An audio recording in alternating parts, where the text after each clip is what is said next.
রেস্টুরেন্টে যারা হাজার টাকা খরচ করে এরকম চাইনিজ প্লেটার খান তার কি জানেন আপনারা একদম অল্প খরচে বাসাতেই এইরকম রেস্টুরেন্টের থেকেও মজা করে চাইনিজ প্লেটার বানাতে পারবে। আমার মতো বুদ্ধি করে চাইনিজ প্লেটার বানান তাহলে কিন্তু 2 থেকে 300 টাকার ভিতরে কিন্তু পুরো পরিবারের জন্য চাইনিজ প্লেটার বানাতে পারবেন, যেখানে এক প্লেট চাইনিজ প্লেটার খেতে প্রায় 1000 টাকার মতো লাগে। এটা ঝটপট এখনই শিখে নেন, কারণ আমি 100% গ্যারান্টি দিয়ে বলতে পারি এইটা রেস্টুরেন্টের থেকেও অনেক বেশি মজা হয়।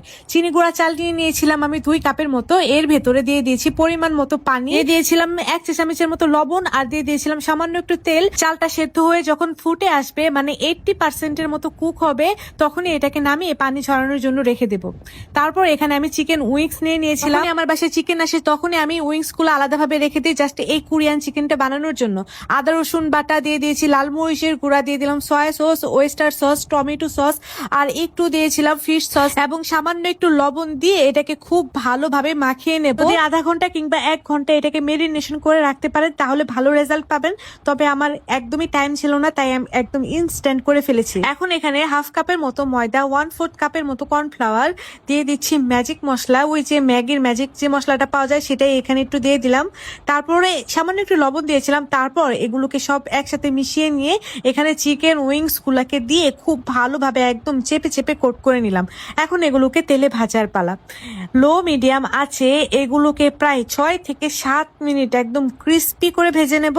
তো দেখতে পাচ্ছেন আমি কিন্তু এগুলোকে অলমোস্ট ক্রিস্পি করে ভেজেছি। একটু সময় নিয়ে ভাজবেন, তাহলে দেখবেন যে ভেতরটা একদম খুব ভালোভাবে কুক হয়ে যাবে। এখন একটা হাঁড়িতে দিয়ে দিয়েছিলাম তেল, তারপরে এখানে কয়েকটা রসুন কুচি দিয়ে দিচ্ছি পরিমাণ মতো টমেটো সস। আপনারা আপনাদের আন্দাজ অনুযায়ী এখানে টমেটো সসটা ইউজ করবেন।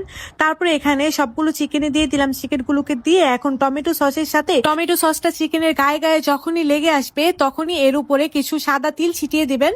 এটা দিলে এটা দেখতে আরো বেশি সুন্দর লাগে। এই তো তৈরি হয়ে গেল আমার কোরিয়ান চিকেন। এখন আমি সবজিটা রেডি করে নেব, চাইনিজ যে সবজিটা সেটা রেডি করে নেব। তার জন্য কড়াই আমি তেল দিয়ে আবারও রসুন কুচি আর আদা কুচি দিয়ে দিয়েছি। তারপরে এখানে সবজিগুলোকে নিয়ে নিয়েছি। এখানে আমি পেঁপে, গাজর, ক্যাপসিকাম আর দিয়েছিলাম পেঁয়াজের ফালি। তো এখানে আমি এখন ওই সবগুলো সবজি দিয়ে দিয়েছি, শুধু ক্যাপসিকামটা একটু পরে দিচ্ছি।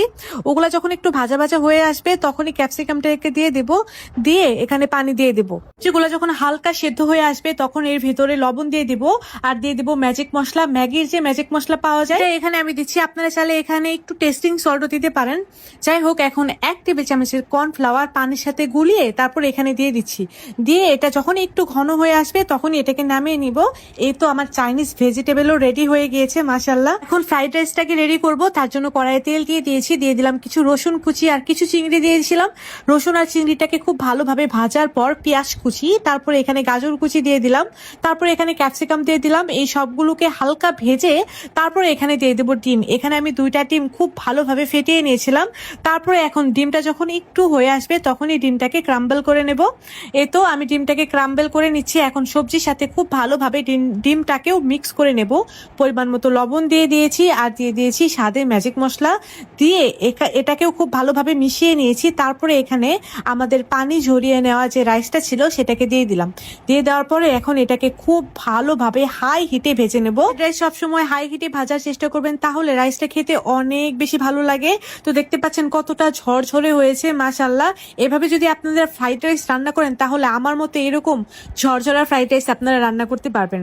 একদমই ইজি আর খেতেও অনেক বেশি টেস্টি হয়। তো আমার কিন্তু সবগুলাই রেডি হয়ে গিয়েছে। চাইনিজ প্লেটার আমি একদম ইজি ভাবে বানাই, তো আমি যেভাবে বানাই সেইভাবেই আমি আপনাদের দেখাইলাম। রেসিপি ভালো লাগলে অবশ্যই কিন্তু রেসিপিটা শেয়ার দিয়ে আপনাদের টাইম লাইনে রেখে দেবেন, যেন পরবর্তীতে দেখে দেখে বানাইতে পারেন। আর রেসিপি যদি শেয়ার না দেন তাহলে কিন্তু রেসিপি হারিয়ে যাবে। আমি তাহলে আজ খেতে খেতেই বিদায় নেই। অনেক বেশি টেস্টি ছিল। দেখা হবে পরবর্তী ভিডিওতে। আল্লাহ হাফেজ।